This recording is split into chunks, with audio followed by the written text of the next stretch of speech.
Bismillahirrahmanirrahim. Alhamdulillahi rabbil alamin. Wabihi nasta'inu ala umuri dunya waddin. Hanya kepada Allah kita meminta tolong untuk urusan dunia dan urusan agama.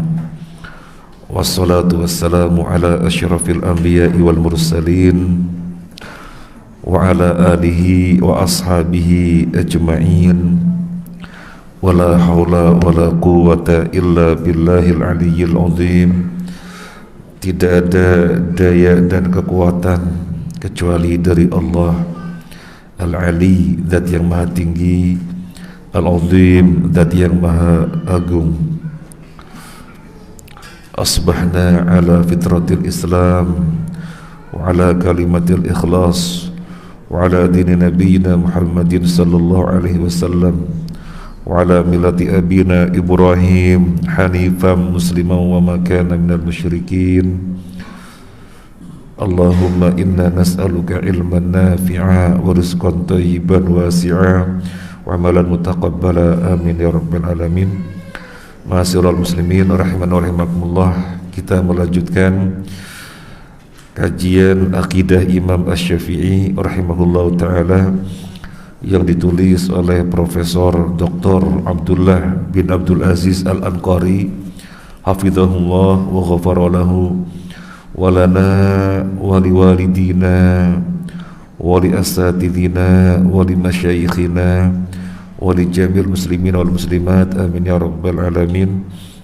Sekarang kita mulai dari halaman 69 yang ada bukunya, dimulai halaman 69. Keterangan Imam Asy-Syafi'i rahimahullah bahwa tauhid adalah kewajiban pertama bagi seorang mukallaf, seorang yang sudah baligh, seseorang yang sudah terkena beban syariat. Halaman 69. Masalah ini sangatlah jelas karena saking banyaknya orang yang masuk Islam di zaman Nabi sallallahu alaihi wasallam. Keislaman mereka ditampakkan dengan ucapan dua kalimat syahadat atas petunjuk Rasulullah sallallahu alaihi wasallam. Setelah itu baru mereka disuruh mengerjakan rukun Islam lainnya. Pada jamaah rahimanullah, pada zaman Nabi sallallahu alaihi wasallam banyak orang yang masuk Islam, banyak sekali. Maka Imam Asy-Syafi'i menyatakan itu perkara yang gamblang. Kemudian pada zaman tabi'in, tabi'ut tabi'in, banyak orang yang masuk Islam, banyak sekali. Nah, bagaimana mereka dinyatakan masuk Islam? Berarti kan perkara yang gamblang. Namun demikian, ternyata orang-orang Mu'tazilah, ahli kalam dan yang lainnya kabur. Maka Imam Asy-Syafi'i mau menjelaskan yang pertama kali untuk dikatakan sehingga dia muslim itu kalau dia bagaimana? Syahadat. Syahadat. Nanti kita akan mengetahui bagaimana orang ahli kalam, orang Mu'tazilah untuk dikatakan Islam harus apa. Sebenarnya sudah disinggung pada bab yang sebelumnya, tapi di sini diulangi lagi.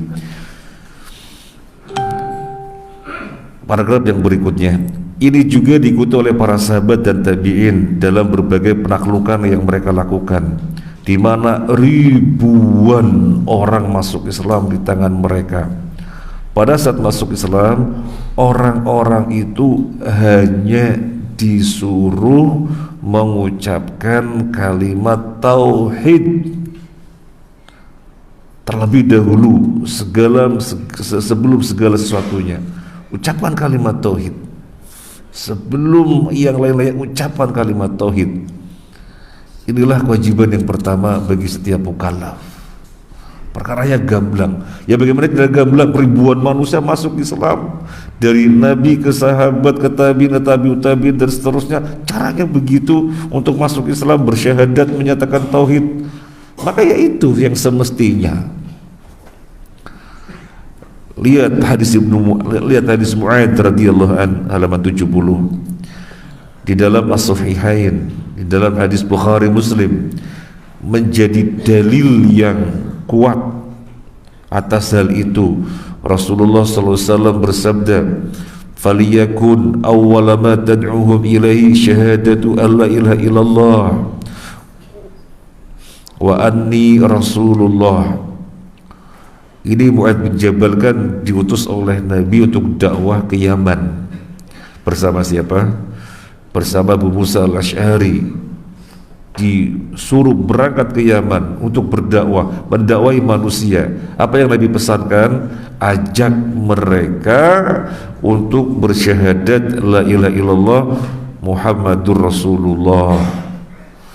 Fa innahum ata'u laka bidzalika fakhbirhum annallaha qad farada 'alaihim khamsa shalawat.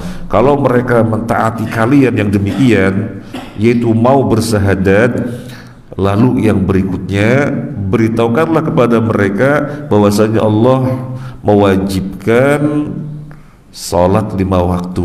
Jadi Mu'adz bin Jabal dipesanin apa? Dipesanin untuk ngajak apa? Syahadat. Syahadat. Al-Khattabi di bawahnya, Al-Khattabi rahimahullah menjelaskan,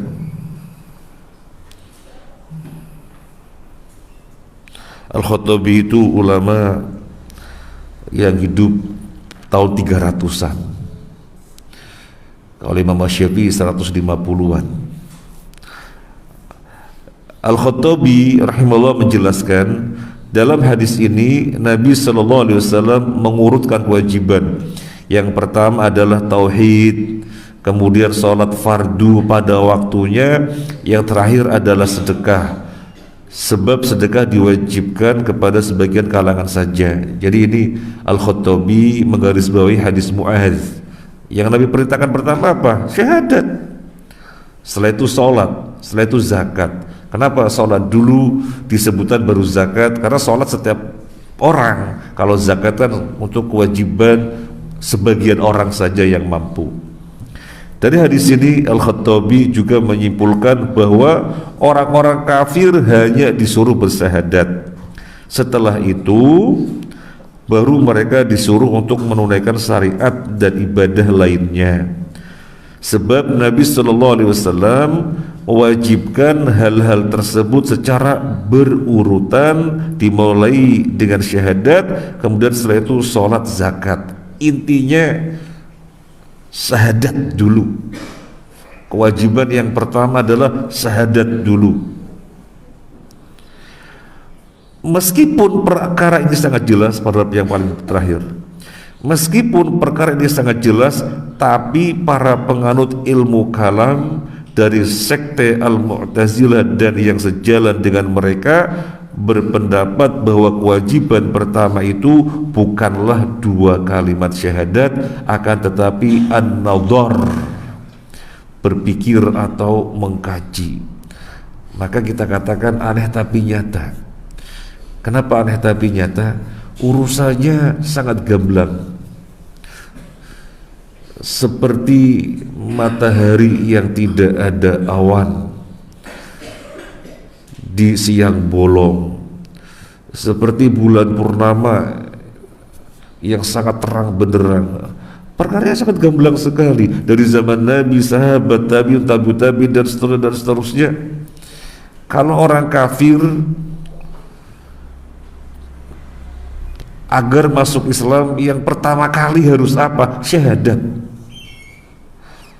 Tetapi meskipun demikian sangat gamblang, tapi kabur bagi ahli kalam, orang filsafat, Mu'tazilah dan semacamnya.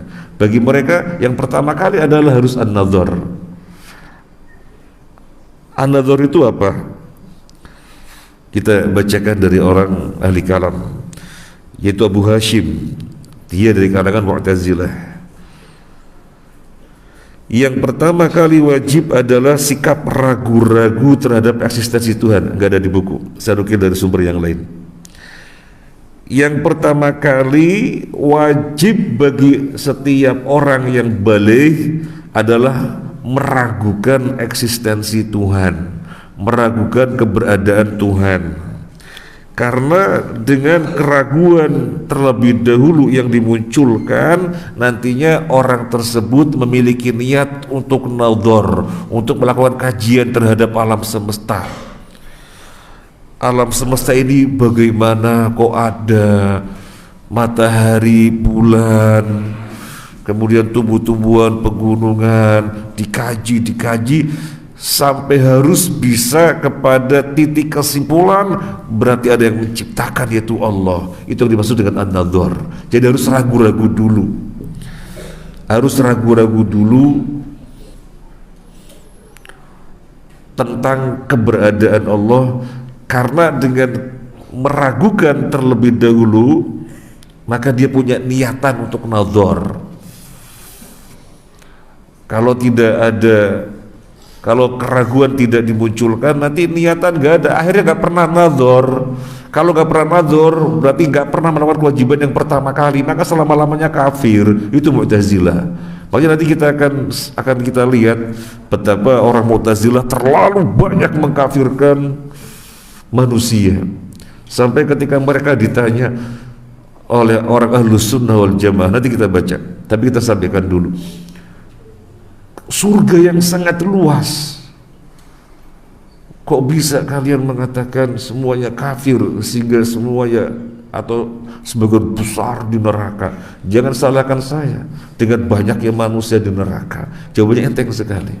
Jadi konsekuensi dari akidah ahli kalam, Mu'tazilah dan yang semacamnya, mereka mengkafirkan banyak manusia karena banyak manusia tidak melakukan nadhar. Bagi mereka kewajiban yang pertama kali adalah nadhar. Makanya di sini Imam Syafi'i berhadapan dengan mereka. Yang pertama kali sebagai kewajiban setiap orang untuk masuk Islam adalah syahadat. Perkaranya gamblang, syahadat. Nah, kita lanjutkan halaman 71. Sebagian lainnya dari penganut ilmu kalam menjadikan kewajiban pertama ialah niat untuk melakukan an-nadhar, berpikir atau mengkaji. Ya, ini satu paket lah. Kalau satunya kan mengatakan mengkaji nadhar, yang satunya lagi niat dulu untuk menadhar. Niat dulu untuk nadhar, makanya perlu meragukan terlebih dahulu tentang eksistensi Tuhan. Ya, satu paket lah. Intinya satunya nadhar, satunya niat dulu untuk nadhar. Karena gak mungkin nadhar dilakukan kecuali ada niat. Ya, kurang lebihnya sama begitu. Dan ada juga pendapat-pendapat mereka lainnya. Bahkan sebagian mereka sampai mengkafirkan orang awam melantaran doktrin tersebut. Jadi orang-orang awam, artinya manusia kebanyakan dikafirkan karena doktrin ini.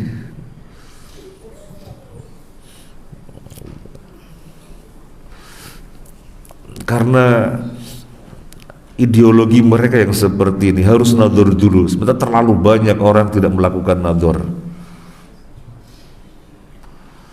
Coba ini ada dedaunan, harus dikaji. Ini dedaunan gimana prosesnya sehingga tumbuh, sehingga gimana dan seterusnya. Apa setiap orang mampu melakukan demikian? Kita lanjut. Al-Juwaini. Al-Juwaini ini orang yang hidup sekitar tahun 400 Hijriah. Orang yang hidup sekitar tahun 400 Hijriah. Dia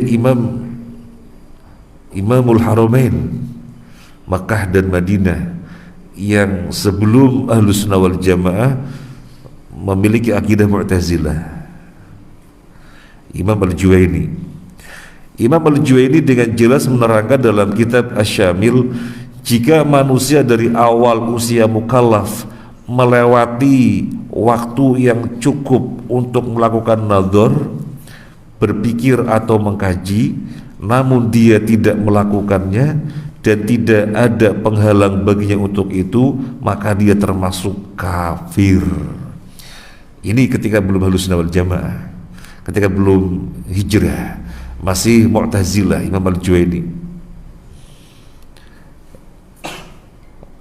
Dia balik dan ada kesempatan untuk melakukan nadhar, tetapi sampai mati tidak melakukan nadhar, maka kafir. Karena sekali lagi bagi mereka kewajiban pertama kali adalah nadhar. Makanya sekali lagi Imam Syafi'i menghadapi mereka, kewajiban pertama kali syahadat. Terlalu gamblang urusannya sejak zaman Nabi dan seterusnya untuk masuk Islam syahadat. Sebelum kita lanjutkan, jadi selama ini wawasan yang sangat melekat pada kita, ilmu yang sangat melekat pada kita, ada orang mau masuk Islam, syahadat, ada orang masuk Islam, syahadat, kita mesti begitu. Ini ada orang masuk Islam, ayo kita tuntut syahadat. Kan selama ini kita taunya hanya itu, dan memang itu tuntunannya. Ternyata ada yang tidak demikian, ya orang-orang Mu'tazilah ini, orang-orang ahli kalam. Kita lanjut. Akan tetapi dia rujuk dari pendapat ini dalam kitab An-Nidhamiyah yang merupakan salah satu buku atau karya tulis terakhirnya. Ini buku taubatnya, buku taubatnya Al-Juwaini. Dia hijrah dari Mu'tazilah ke Ahlussunnah wal Jamaah, seperti Abu Hasan Al-Asy'ari yang memiliki akidah Asy'ariyah. Termasuk Asy'ariyah, di antara keyakinannya adalah harus nadhar dulu. Di antara paham Asy'ariyah, di antara ideologi harus nadhar dulu. Dan Asy'ariyah yang sangat kuat ajarnya tersebar khususnya di Indonesia, Allah wujud, qidam, baqa, mukhalafatu lil hawadits dan seterusnya, juga akhirnya hijrah ke Ahlussunnah wal Jamaah dan menulis buku putihnya bahwasanya dia bertobat dari paham lamanya, yaitu Al-Ibanah. Saya baru dapat buku sepekan yang lalu, cari-cari ke Ampel, keliling.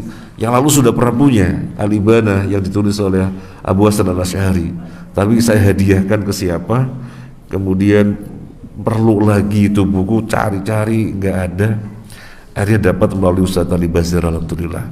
Itu buku putih yang diingkari oleh orang-orang Asy'ariyah.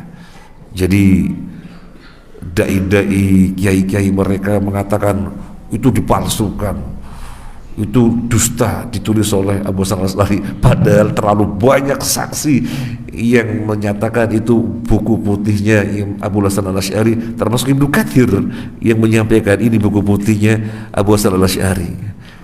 Kapan-kapan kita bahas insyaallah, sehingga tidak mudah terkena syubhat oleh kiai-kiai dan ustadz-ustadz yang terus memerangi akidah Ahlussunnah wal Jamaah, dan mereka menyatakan diri mereka yang Ahlussunnah wal Jamaah. Ahlussunnah wal Jamaah adalah Asy'ariyah, itu Ahlussunnah wal Jamaah kata mereka. Nanti kita lihat sendiri, Abu Hasan Al-Asy'ari itu sudah mentobati rumusan lamanya. Kenapa orang-orang tidak ikut tobat? Kita lanjut. Sebagian besar dari mereka tidak peduli bahwa vonis tidak adil ini bisa mengenai mayoritas umat Islam. Vonis tidak adil itu vonis yang mana? Ya orang awam, mereka tidak mampu melakukan nadhar tetap dikafirkan gara-gara tidak melakukan nadhar. Makanya muallif penyusun kitab ini mengatakan vonis yang tidak adil itu ya. Sebagian besar dari mereka tidak peduli bahwa vonis yang tidak adil ini bisa mengenai mayoritas umat Islam, yaitu orang-orang awam. Al-Qurtubi dan Ibnu Hajar menukil salah seorang dari mereka ketika dikatakan kepadanya bahwa pendapat ini memiliki konsekuensi mengkafirkan para bapak, pendahulu dan tetangganya. Dia menjawab, jangan mencaciku karena banyaknya penghuni neraka. Enteng sekali jawabannya. Kan ideologi semacam ini harus nazar dulu sebelum apapun, dan konsekuensinya berarti orang yang justru sebagian besar tidak melakukan nazar kafir dong. Bapak, tetangga, siapa kafir. Jawabannya enteng, jangan caci aku karena banyaknya orang masuk neraka. Karena dipandangnya mereka belum muslim dan neraka terlalu banyak, ya jangan caci aku kalau banyaknya orang masuk neraka. Nah, ini dinukil oleh Al-Qurtubi dan Ibnu Hajar.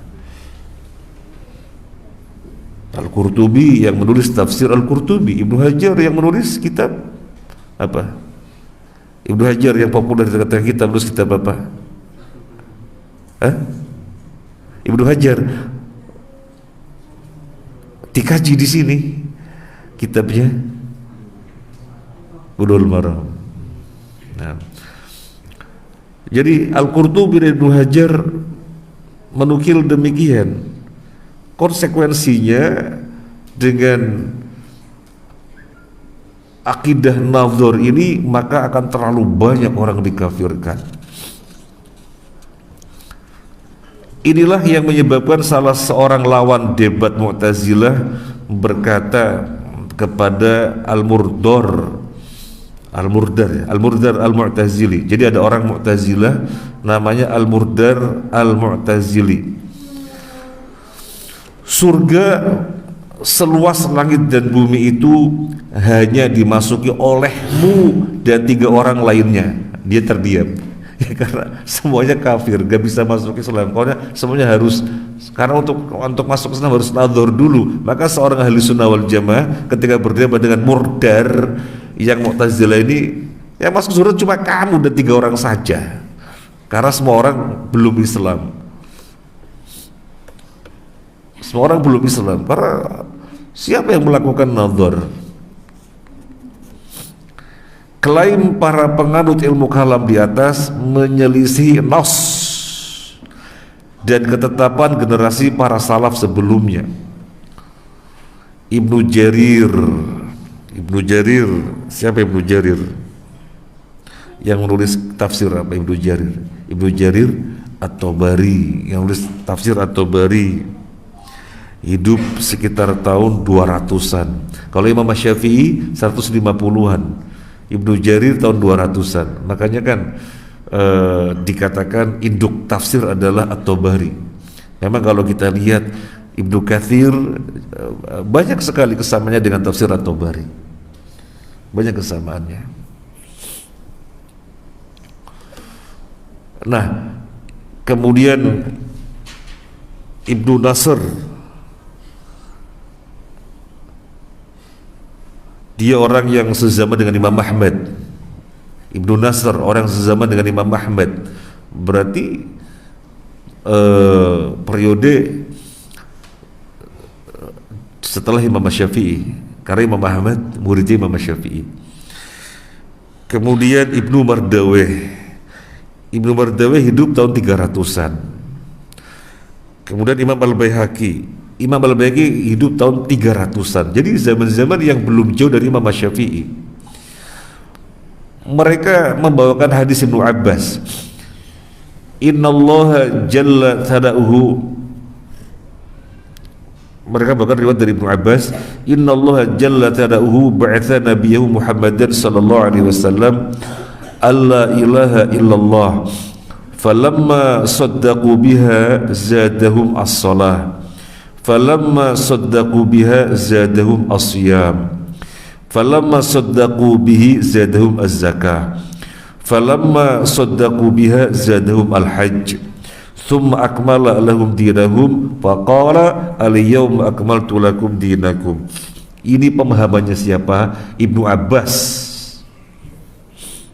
Dibawakan oleh para ulama tadi, oleh Ibnu Jarir, Ibnu Nasr, Ibnu Mardawi, Al-Baihaqi. Jadi apa yang merupakan pemahaman Ibnu Abbas dinukilkan. Kita baca terjemahnya. Sesungguhnya Allah yang mulia pujiannya mengutus Nabi sallallahu alaihi wasallam dengan syahadat. Tidak ada Tuhan yang berhak disembah kecuali Allah. Setelah mereka membenarkannya, Allah tambah lagi dengan salat. Setelah itu Allah tambah lagi dengan puasa. Setelah mereka melakukan puasa, ditambah lagi dengan zakat. Setelah mereka menunaikan zakat, kemudian ditambah lagi dengan haji. Kemudian sempurnalah, dan Allah turunkan ayat al-yauma akmaltu lakum dinakum. Pada hari ini aku nyatakan bagimu sempurna agamamu. Jadi dimulai dari apa? Syahadat. Makanya kan aneh tapi nyata. Perkara yang gamblang bagi mereka tidak gamblang. Gara-garanya apa? Gara-garanya mendewa-dewakan akal. Itu sebabnya. Gara-garanya mendewa-dewakan akal. Seperti yang kita singgung pada kajian tafsir kemarin, Kamis malam Jumat, ada postingan video, dia nukil ayat, tapi kok kemudian kesimpulannya orang non muslim bisa masuk surga. Ini kan sama saja perkara yang sangat gamblang. Yang masuk surga hanya muslim, tapi bagi dia kabur.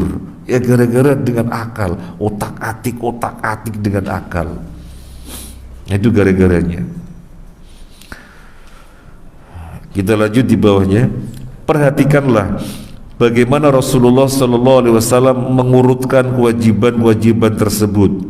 Dimulai dengan kalimat tauhid, lalu diikuti dengan amalan lainnya.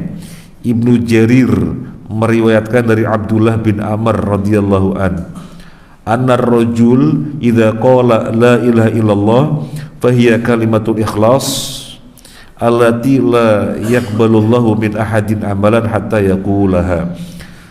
Bahwa apabila seseorang mengucapkan la ilaha illallah, tidak ada sesembahan yang hak kecuali Allah, maka itulah kata ikhlas, yang mana amal seseorang tidak akan Allah terima kecuali dengan mengucapkannya. Pemahaman siapa ini?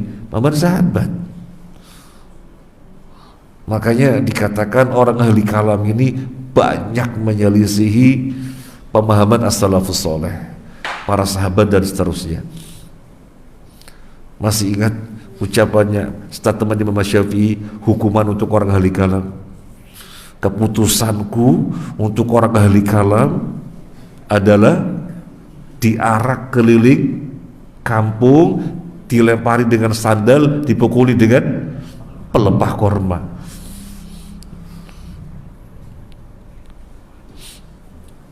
Dan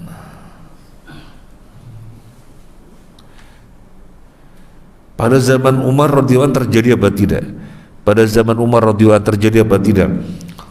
Orang yang kemudian bergulat dengan akalnya, berlebih-lebihan, namanya sabir, dipukulin terus, ya biar hilang syubhat kamu, dipukulin Umar bin Khattab. Makanya di dalam manhaj Ahlus Sunnah wal Jamaah fit talaqi wal istidlal, manhaj Ahlus Sunnah wal Jamaah di dalam talaqi, ngambil ilmu, dan istidlal ada satu poin besar. Apa? Pengertian akal yang sehat adalah ketika dia ditundukkan di bawah nas. Ini pengertian akal sehat. Manhaj Ahlus Sunnah wal Jamaah di dalam talaqi dan istidlal, metode Ahlus Sunnah wal Jamaah di dalam talaqi ngambil ilmu dan istidlal ngambil dalil adalah dikatakan akal sehat kalau dia ditundukkan di bawah nas. Dan perkaranya gamblang. Allah berfirman, ya ayyuhalladzina amanu la tuqaddimu baina yadayillahi wa rasulih. Wahai orang yang beriman, kalian jangan mendahului Allah dan Rasulnya, jangan melampaui Allah dan Rasulnya, jangan melampaui Al-Quran dan hadis, berjalan mengikutinya. Itu perintah yang sangat gamblang dalam Al-Hujurat ayat 1. Ya ini akibatnya orang-orang Mu'tazilah, ahli kalam dan semacamnya Dengan akidah yang demikian itu nadhar, maka berkonsekuensi semua orang bisa dikafirkan. Kita lanjut. Beliau berpendapat bahwa diterimanya segala amal bergantung pada kalimat tauhid, karena kalimat tauhid adalah pokok pertama yang harus dipenuhi sebelum mengerjakan amal apapun. Demikian penjelasan Abdullah bin Amr radhiyallahu an, seorang sahabat. Tauhid dulu, syahadat dulu sebelum yang lainnya. Sekarang Fudail. Siapa Fudail? Fudail bin Iyad rahimahullah, ulama zaman tabi'ut tabi'in. Sebelum kita bacakan statementnya Fudail, Fudail itu teladan orang yang bertaubat. Dia menjalani kehidupannya dengan lembaran-lembaran yang sangat hitam, karena perjalanan kehidupannya sebagai gembongnya perampok. Tetapi taubat menghampirinya, hidayah menghampirinya, akhirnya dia bertaubat dan berproses, bertemu dengan Abdullah bin Mubarak dan seterusnya, akhirnya menjadi imamnya ulama. Dari imamnya perampok berhijrah menjadi imamnya ulama. Banyak sekali statement-statement beliau di dalam masalah akidah, fikih, ibadah, akhlak, terlalu banyak.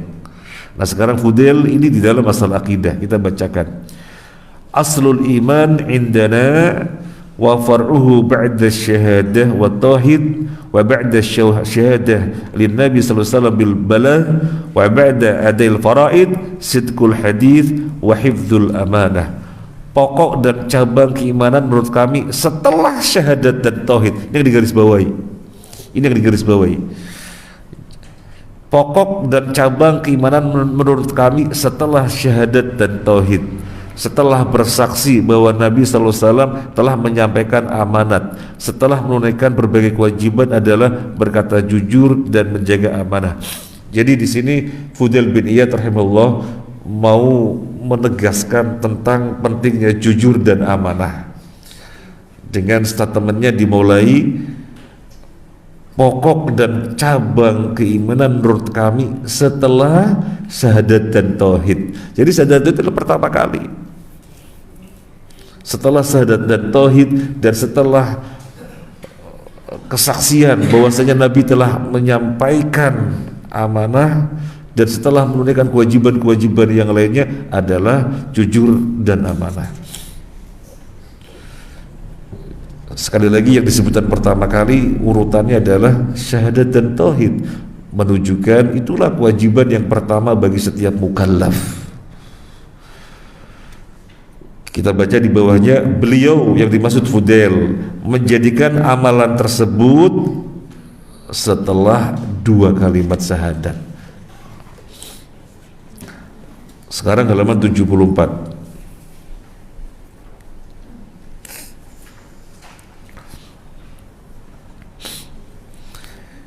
Imam Asy-Syafi'i rahimahullah menyatakan dalam kitab bahwa tauhid merupakan kewajiban pertama di tempat yang tidak biasa. Beliau berkata tentang sholat saat berdiskusi dengan seseorang yang berpendapat bahwasanya orang yang meninggalkan sholat tidak dibunuh.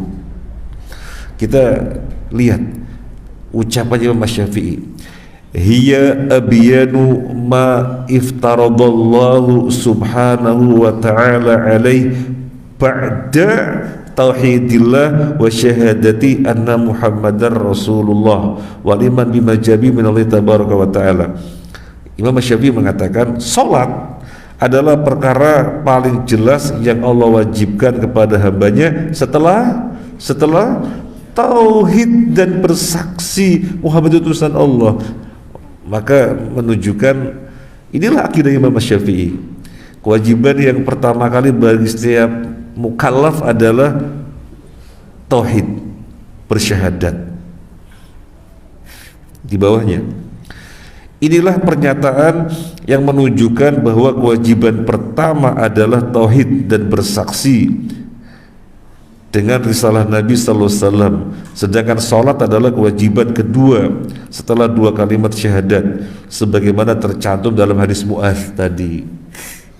Hadis Mu'adz ketika dikirim ke Yaman oleh Nabi, Mu'adz dipesan oleh Nabi menyampaikan apa? Ngajak mereka syahadat. Setelah itu baru kalau sudah diterima ajari mereka salat. Baru kalau mereka sudah menerima ajari mereka puasa dan seterusnya. Yang digarisbawahi Imam Syafi'i mengatakan syahadat dulu. Inilah akidah Imam Syafi'i. Di bawahnya Imam Asy-Syafi'i rahimahullah juga menulis dalam kitab sebuah pembahasan berjudul permulaan turunnya wahyu, Bad'u Nuzulil Wahyi, permulaan turunnya wahyu dan kewajiban pertama Nabi sallallahu alaihi wasallam kepada manusia. Di dalamnya beliau berbicara panjang lebar, namun secara ringkas beliau menjelaskan bahwa Allah menurunkan berbagai macam kewajiban sesuai yang Dia kehendaki. Allah Azza wa Jalla menurunkan setiap kewajiban satu persatu. Satu kewajiban Allah turunkan, satu kewajiban Allah turunkan setelah menurunkan kewajiban yang sebelumnya. Yang pertama Allah Ta'ala turunkan kepada Nabi adalah Iqra' bismi rabbikal ladzi khalaq. Saat itu Rasulullah SAW belum diperintahkan menyeru orang-orang fasik, orang-orang musyrik, maaf. Saat itu Rasulullah SAW belum diperintahkan menyeru orang-orang musyrik. Fase itu pun berlalu beberapa waktu. Setelah itu beliau diperintahkan untuk memberitahu mereka tentang turunnya wahyu kepada beliau dan menyeru mereka agar beriman kepadanya. Namun beliau khawatir akan didustakan, maka Allah mewajibkan kepada beliau agar menyampaikan kepada mereka dan beribadah kepadanya semata. Namun Allah belum mewajibkan untuk memerangi dan menjauhi mereka. Allah berfirman, Qul ya ayyuhal kafirun la a'budu ma ta'budun. Artinya, katakanlah wahai Muhammad, wahai orang-orang kafir, aku tidak akan menyembah apa yang kalian sembah. Surat Al-Kafirun 1-2. Setelah itu, di saat Allah Ta'ala mewajibkan agar menjauhi orang-orang musyrik, Allah menurunkan ayat wa idza ra'aital ladzina yakhuduna fi ayatina fa'rid anhum.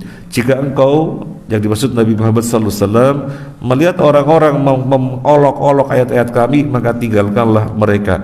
Kemudian Imam Asy-Syafi'i rahimahullah menjelaskan dengan urutan seperti ini dari sejak diizinkan berhijrah hingga ia diwajibkan, dan dari diizinkannya berperang hingga ia diwajibkan, seraya mengingatkan bahwa kewajiban pertama Nabi SAW dan juga manusia bertahap seperti ini. Wah, ini penjelasan yang urut dari Imam Syafi'i dalam kitab di dalam bab Bad'u Nuzulil Wahyi, permulaan turunnya wahyu. Nabi diutus yang pertama kali dengan Iqra' bismi rabbikal ladzi khalaq. Nabi belum diperintahkan menyeru orang musyrik, jadi masih menguatkan dirinya. Dan cara malaikat Jibril menguatkan Nabi bahwa beliau harus sampai mengetahui dirinya diutus oleh Allah, karena Nabi tidak tahu bahwasanya dirinya akan dikatakan Allah sebagai Nabi, tidak pernah tahu. Jadi Iqra, kemudian sedemikian ketakutannya didekap lagi, Iqra, sedemikian takutnya didekap lagi, Iqra. Kemudian pulang dalam keadaan ketakutan, minta diselimuti oleh istrinya, dan menceritakan apa yang terjadi. Jadi berbekas sekali, jadi dibikin berbekas sekali oleh malaikat Jibril, sehingga kemudian bertanya ini apa.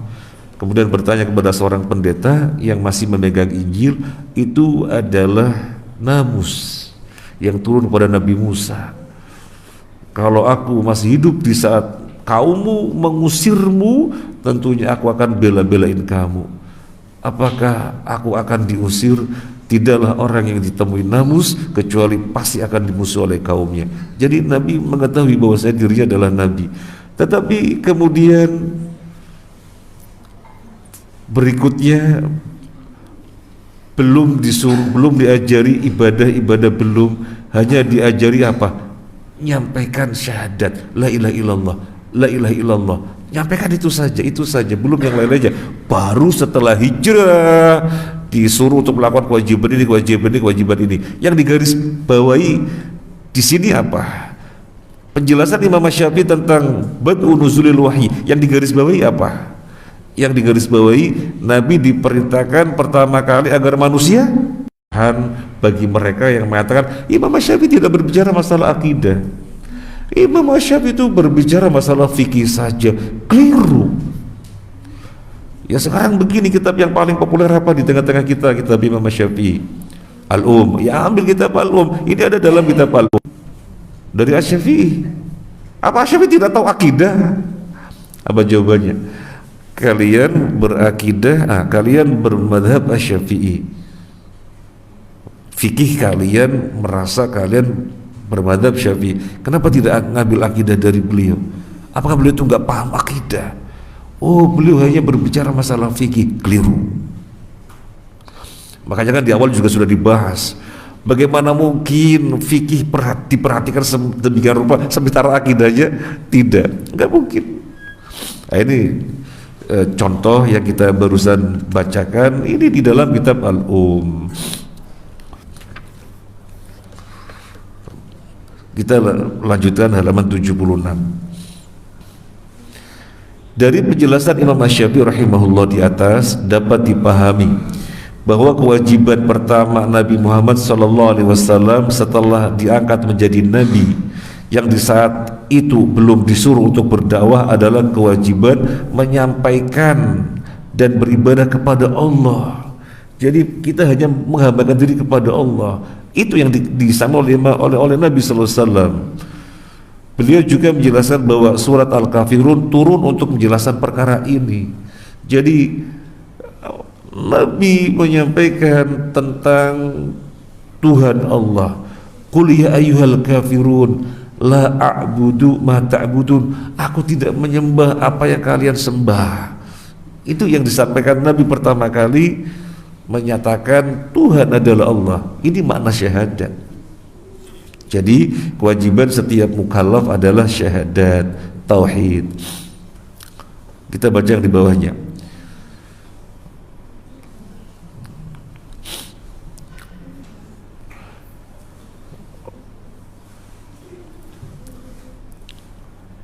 Dari ucapan Imam Asy-Syafi'i rahimahullah dalam kitab yang mewajibkan mengajari anak-anak bersuci dan sholat serta memukul mereka jika mereka meninggalkannya saat mereka sudah paham, itu usia 10 tahun ya. Dan siapa yang sudah mimpi basah, haid bagi wanita, atau genap berusia 15 tahun, maka sudah dikenakan kewajiban. Para ulama menyimpulkan bahwa kewajiban pertama menurut Imam Syafi'i adalah 2 kalimat syahadat.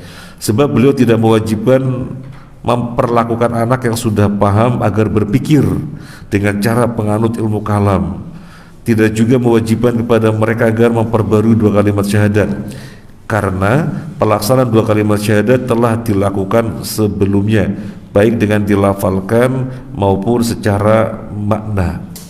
Tidak mungkin Imam Syafi'i rahimahullah mewajibkan sholat sementara tauhid yang merupakan pondasi awal sah tidaknya semua ibadah, baik sholat maupun ibadah lainnya, tidak terpenuhi.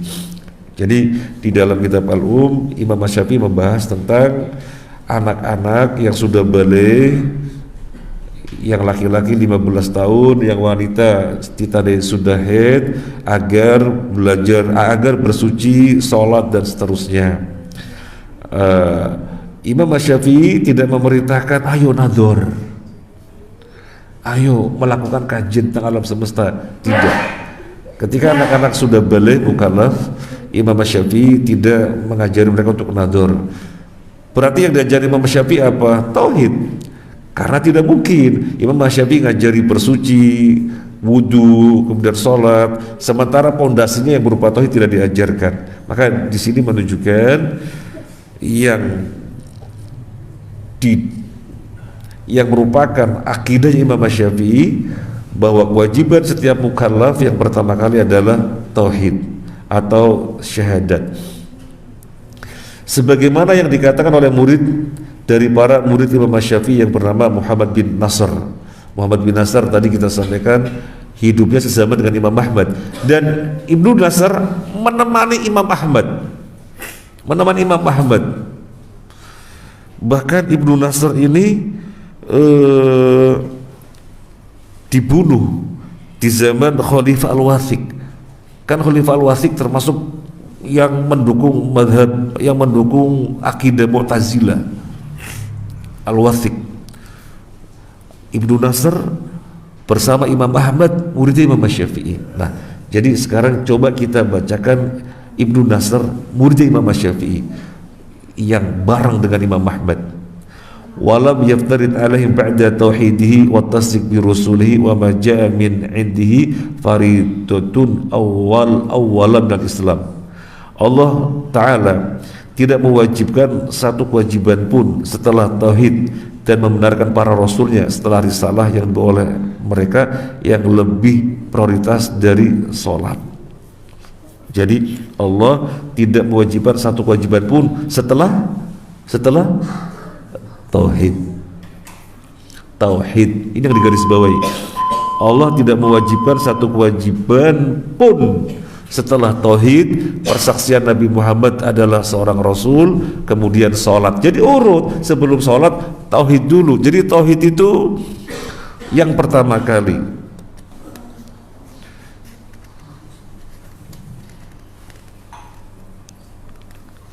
Kita sedikit lagi ya, mungkin biar tidak terputus, sedikit lagi insyaallah.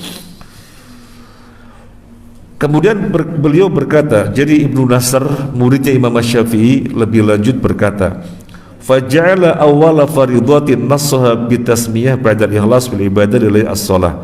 Maka Allah jadikan kewajiban pertama yang disebut setelah ikhlas kepada Allah adalah salat. Kewajiban yang pertama yang disebut ikhlas, yang tidak lain kalimatnya la ilaha illallah. Kan tadi sudah disebut di awal. Kalimat ikhlas adalah la ilaha illallah. Maka ibadah yang berikutnya adalah tauhid. Ini ucapannya Ibnu Nasr yang menunjukkan itulah akidah Imam Syafi'i, menyatakan kewajiban pertama bagi setiap mukallaf adalah tauhid. Perlu diketahui bahwa kewajiban melakukan an-nadhar, berpikir atau mengkaji, yang ada dalam pendapat Al-Asy'ari. Nah, tadi kita sampaikan Al-Asy'ari juga kena pengaruh Mu'tazilah. Ya kan perjalanannya memang demikian. Perjalanannya Abu Hasan Al-Asy'ari memang demikian. Sebelum Ahlussunnah wal Jamaah dari Mu'tazilah dulu, kemudian kena ajaran Al-Jubai, kemudian baru berhijrah ke Ahlussunnah wal Jamaah. Nah, kita baca. Perlu diketahui bahwa kewajiban melakukan an-nadhar, berpikir atau mengkaji, yang ada dalam pendapat Al-Asy'ari sejatinya adalah pengaruh paham Mu'tazilah yang pernah beliau anut, sebagaimana dijelaskan oleh Ibnu Hajar dalam Fathul Bari yang menukil dari Abu Walid Al-Baji dan gurunya As-Sam'ani, seorang Asy'ari. Ibnu Hajar menjelaskan, di antara turunan pendapat tersebut adalah bahwa setiap orang wajib mengenal Allah dengan metode penganut ilmu kalam. Namun alhamdulillah, Al-Asy'ari rujuk dari pendapat mengerikan ini di akhir hayatnya. Hal itu sebagaimana diterangkan oleh Al-Izz bin Abdus Salam rahimahullah, yang mengatakan bahwa Al-Asy'ari akhir hayatnya rujuk dari pendapat mengkafirkan ahli kiblat. Rujuk Abu Hasan Asy'ari rujuk. Sampai sini dulu. Saya berkeinginan kalau bapak-bapak ibu-ibu mau setelah ini selesai kita mengkaji kitab Al-Ibanah, kitabnya Abu Hasan Al-Asy'ari yang mana beliau dikatakan sebagai ulama Ahlussunnah wal Jamaah dengan rumusannya itu, sehingga mereka mengatakan Ahlussunnah berakidah Asy'ariyah, padahal akidah yang disebut Asy'ariyah yang dirumuskan oleh beliau sudah mentaubatinya. Beliau sudah mentaubatinya di dalam buku Al-Ibanah. Bagus sekali kalau kita nanti kaji insyaallah, sehingga ketika mereka menyebut Asy'ari itu sebelum ditaubatin gitu. Ketika para kiai mengatakan Asy'ari begini, al-istiwa ditakwil, tangan ditakwil, iya itu sebelum ditaubati. Maka kita perlu tahu kitabnya Abu Hasan Al-Asy'ari setelah beliau tobat,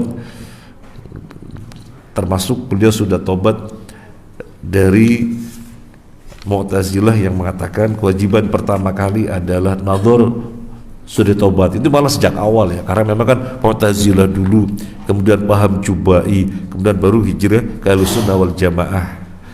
Imam Asy'ari mengatakan apa yang merupakan akidahnya Imam Ahmad, bahwasanya Allah di atas arsy, aku pun berakidah demikian. Itu diantara pernyataan beliau. Semoga bermanfaat sampai halaman 78, dan semoga bisa bersabar pelan-pelan kita mengkaji, memperkuat akidah kita insyaallah. Terima kasih atas kebersamaannya. Mohon maaf atas hal-hal kurang berkenan. Subhanakallahumma bihamdika asyhadu an la ilaha illa anta astaghfiruka wa atubu ilaik. Assalamualaikum warahmatullahi wabarakatuh.